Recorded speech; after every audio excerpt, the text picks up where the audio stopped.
My brother's here. The first time the 3-year-old daughter went to my in-laws' house, she pointed to the old barn and said that. I was shocked by those words. No way. That can't be. Actually, my son, who was 2 years old at the time, went missing around the in-laws area 5 years ago. That was the place we searched extensively. But if my daughter says so, maybe there's no mistake.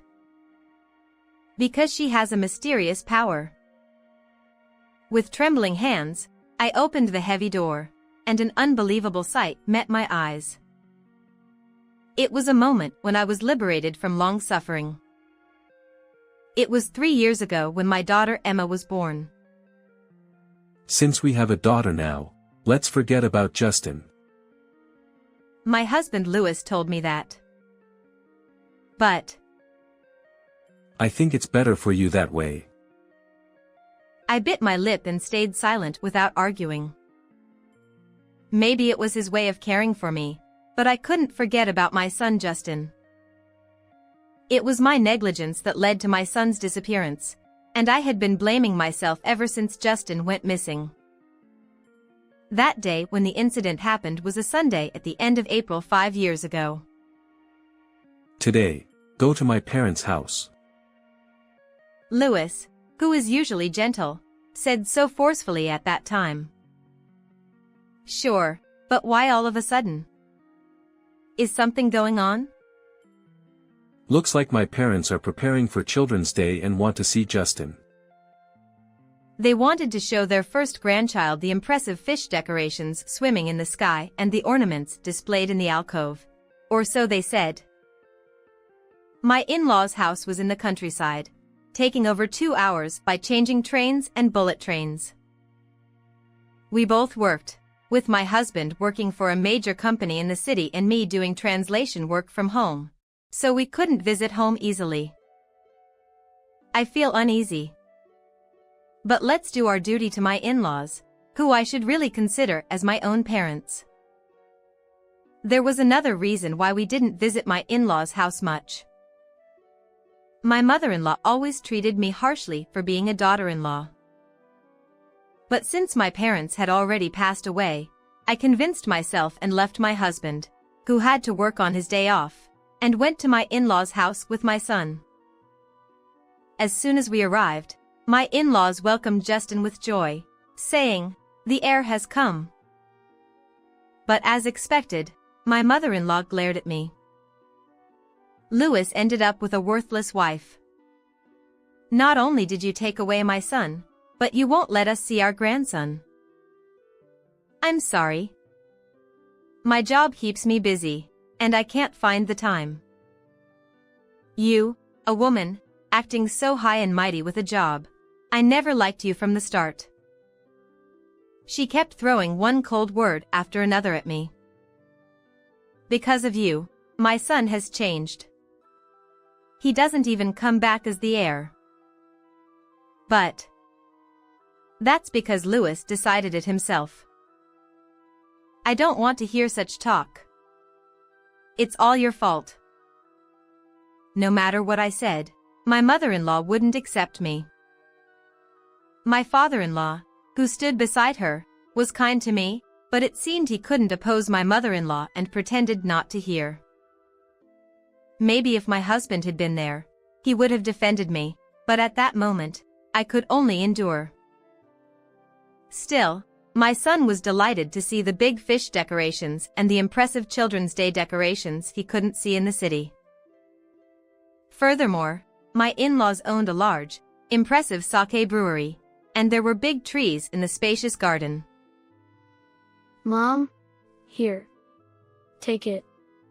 Approaching me and holding out his hand was a flower petal. He gave me a present. Thank you, Justin. As I replied, Justin smiled satisfactorily.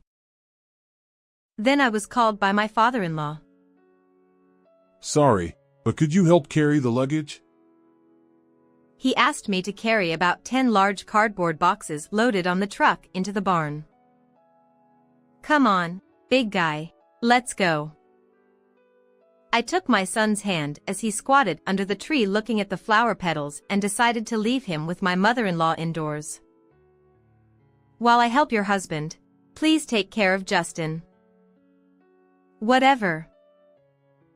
My mother-in-law didn't even look at me, pulled Justin toward her, hugged him, and smiled. Feeling relieved to see that, I returned to the garden to help my father-in-law again. After a while, when I finished carrying all the luggage inside, my son was not beside my mother-in-law. Hey, where's Justin? Huh? I don't know. He said he was going to mommy's. But he hasn't come. I frantically searched inside and around the house, but I couldn't find him anywhere. My son suddenly disappeared. How far could he go with his 2-year-old legs? Maybe he's in those mountains? Behind my in-laws' house, there was a dense mountain, and I thought he might have wandered in there. Justin, where are you? Answer me. Mommy's here to pick you up. I searched desperately, shouting until my throat was dry, but I couldn't hear my son's reply. My husband also rushed over upon hearing my call and comforted me, saying, "It's not your fault. It's useless to search anymore." On that day, my mother-in-law started saying such things. Please. Can't you ask the police to help and get the local people to cooperate? I desperately bowed my head to my mother-in-law, who refused to accept it. I won't allow that. Reporting to the police would be shameful. Besides, it's your fault for taking your eyes off him. I'm sorry. But right now, we need to find Justin. That's right, Mom. It's not the time to worry about appearances. I'll go ask. If Louis says so. I guess there's no helping it. Reluctantly, my mother-in-law agreed as asked by my husband and contacted the local people. At that moment, I once again thought that Louis was the only one on my side, and tears almost welled up. Thank you. I'll contact the police then. I think it's better not to. Why? We need to find him as soon as possible. In a maze-like countryside, the locals might know more. The police might prioritize finding the criminal over the search. Let's start by searching with the locals. I agreed to my husband's idea, as long as Justin was found quickly. However, despite the efforts of many people searching, my son was not found. We should still report to the police. You're right. I'll go now. An hour later, when my husband returned home, he said that they would expand the search area deep into the mountains and investigate the possibility that someone had taken him. I hope he's found soon. Please be safe. Despite searching everywhere, my son couldn't be found, and 3 days after he disappeared, I was taken home by Louis. Even after that, I worried about Justin and visited my in-laws' house alone many times, starting a life of searching in the mountains and surrounding areas. Because of you, our grandson is gone. Don't ever come to our house again. But my mother-in-law disliked me, and I eventually couldn't get close to my husband's parents' house. In hindsight, maybe I should have quietly searched without telling anyone. Even in such a situation, Louis always empathized with my feelings. I'm thinking of cutting ties with my parents, who always treat you coldly. One day, he suddenly told me that. Is that really okay? You don't need parents who make you suffer. And let's stop looking for Justin anymore. I'm worried about your health. Since my son disappeared, I couldn't sleep at night, couldn't eat, and ended up losing weight until my bones were visible. Persuaded by my husband, I decided to believe that someone is protecting Justin and he's still safe. Eventually, I became pregnant with our second child and gave birth to a girl. We named her Emma. I never forgot about my son, but I decided to pour all my love into raising my daughter as well. Actually, Emma had a slightly mysterious power. For example, when I was searching for something without saying anything to her, Emma would always bring it to me right away. There were also times when she helped me. While walking in the nearby residential area, That big guy wants mommy's bag. and when my daughter muttered that, a young man on a bicycle coming from the front reached out for my bag. At that moment, when I changed the hand holding the bag, the man lost his balance and fell. The perpetrator was apprehended by the nearby people who witnessed the whole thing and safely handed over to the police. With such incidents happening, I thought Emma's power was real. However, even if I told my husband about this story, he only found it creepy and didn't believe it, so I stopped talking about it to him afterward. Emma grew up healthy, and when she turned 3 years old, suddenly, she asked, "Where are my grandpa and grandma?" I was startled by those words. Come to think of it, my parents-in-law had shown a lot of affection to my son. Although I was too preoccupied with grief to notice at the time, my husband's parents must have been sad when Justin disappeared. Just like me. It might be selfish not to let Emma meet them just because of my feelings.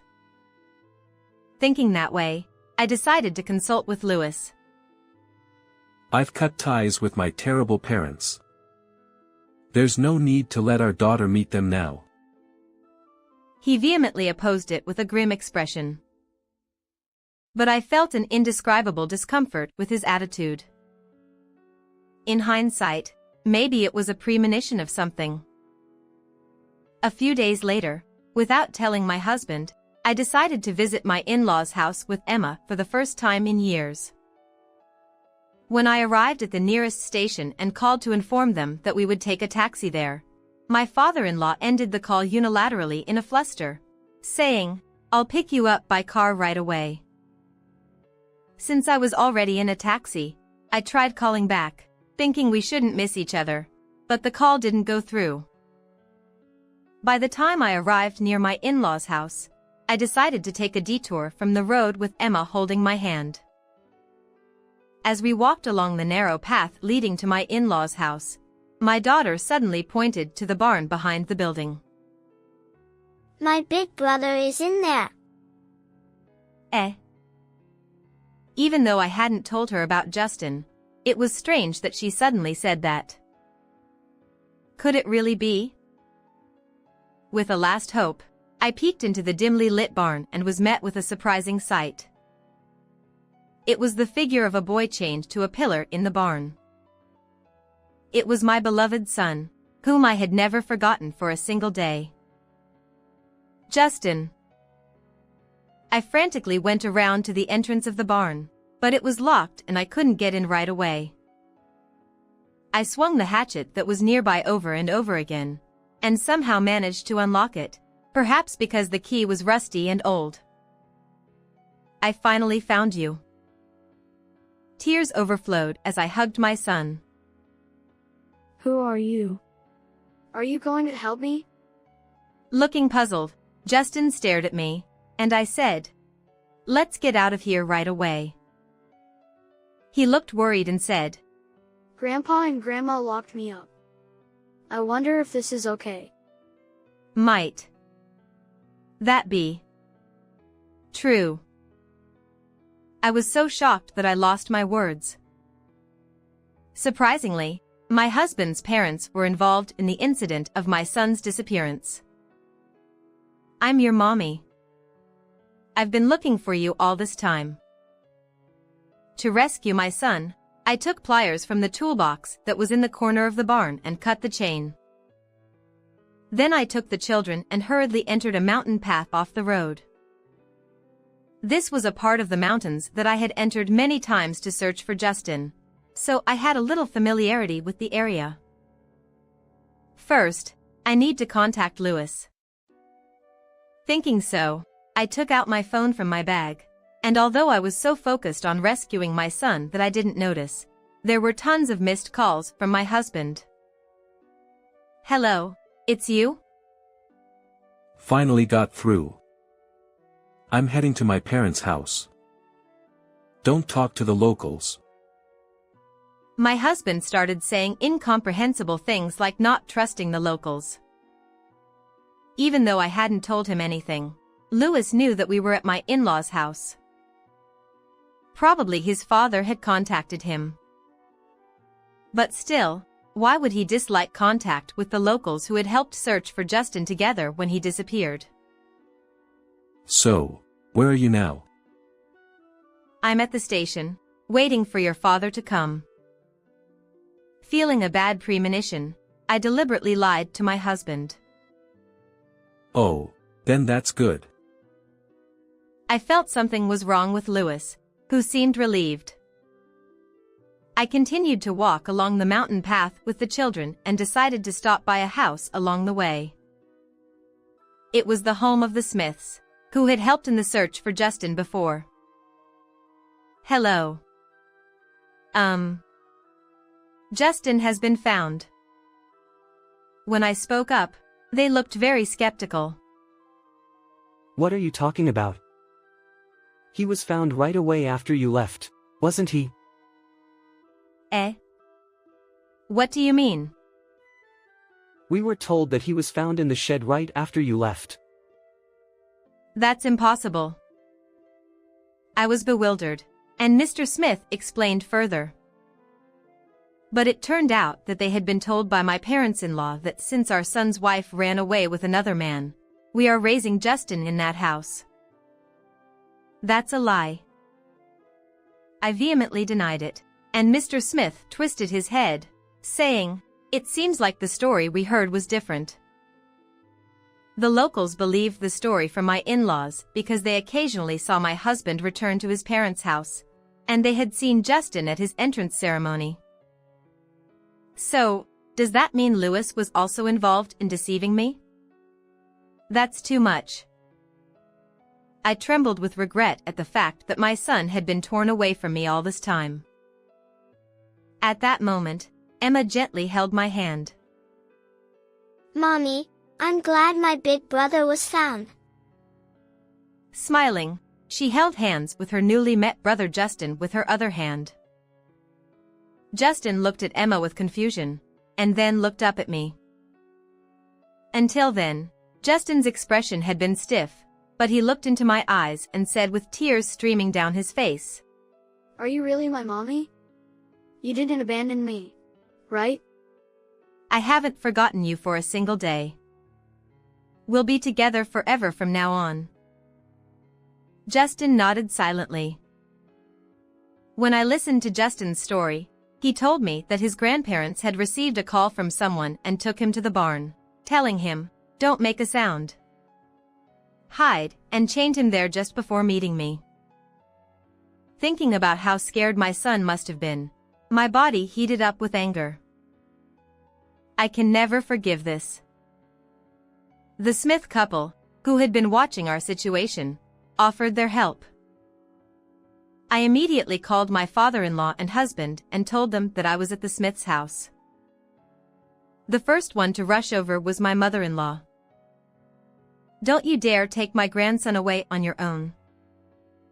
She flew into a rage and tried to hit me, but the Smiths stopped her. "This child is my son. You told me he was missing and deceived me, didn't you? That child isn't Justin. He's my daughter's child." My mother-in-law tried to evade responsibility by claiming that he was her daughter's child. No.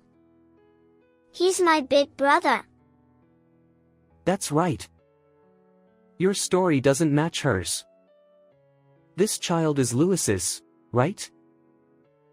My mother-in-law mumbled and avoided eye contact. Then my father-in-law arrived and shouted, "We've disowned this wife. Don't take them away."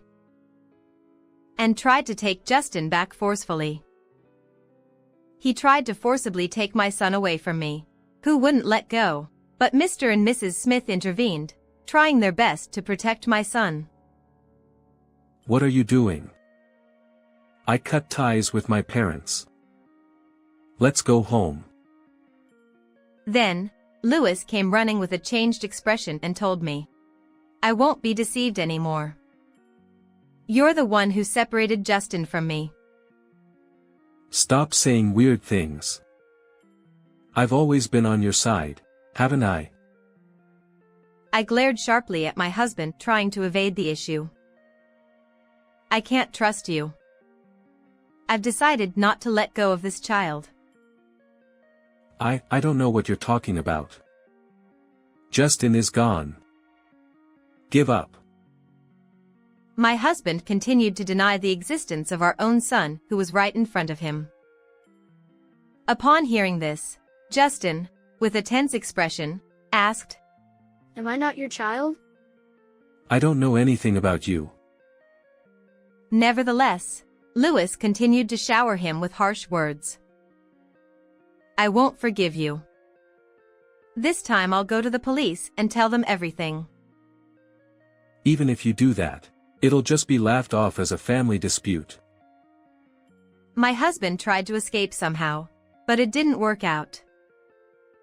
There's evidence. Actually, I had detailed records of what happened when Justin disappeared, thinking it might be useful someday. I had recorded every little thing that happened afterward as well. So, I took a picture of my son chained in the barn with my phone and kept it. I don't know about that. It's all what the parents did. It has nothing to do with me. Lewis. What are you saying now? Didn't you say you'd hand Justin over as an heir in your place? Mom, stop it. Don't say anything more. As my mother-in-law argued with my husband and tried to act like she didn't know anything, they finally started to quarrel. Amidst their attempts to justify themselves, all the truths became clear. On the day my son disappeared, Lewis and his parents had conspired together, telling my son, "Let's go play," and took him to the car parked a little away. Then they temporarily left him at his aunt's house in a distant town, and when things cooled down, they brought him back to their house, and his grandparents took care of him. No matter where I searched, I couldn't find him. So, you disowned your parents and made sure they didn't come near here. That's right. But still, you brought Emma here without my permission. If you hadn't done that, none of this would have been exposed.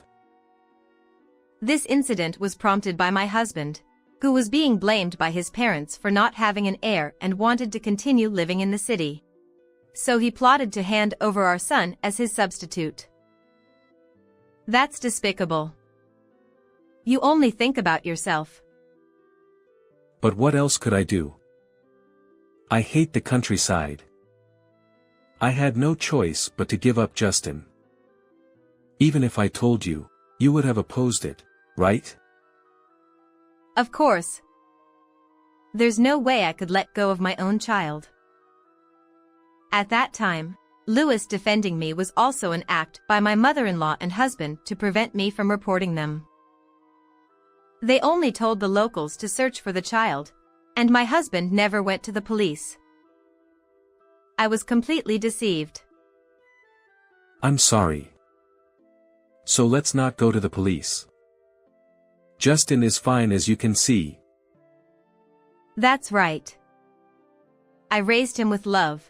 Isn't that enough? Besides, we're not family. Even my father-in-law bowed his head and begged, but I firmly refused them, rejecting their pleas. At that moment, the sirens of the patrol car, which the Smiths had reported, approached. the arriving police officers were shown a photo of my son chained, and my in-laws and husband were taken away. Afterward, my husband and in-laws were interrogated and arrested.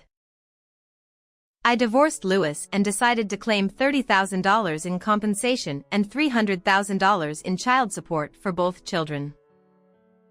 Furthermore, I demanded $20,000 in compensation from my in-laws.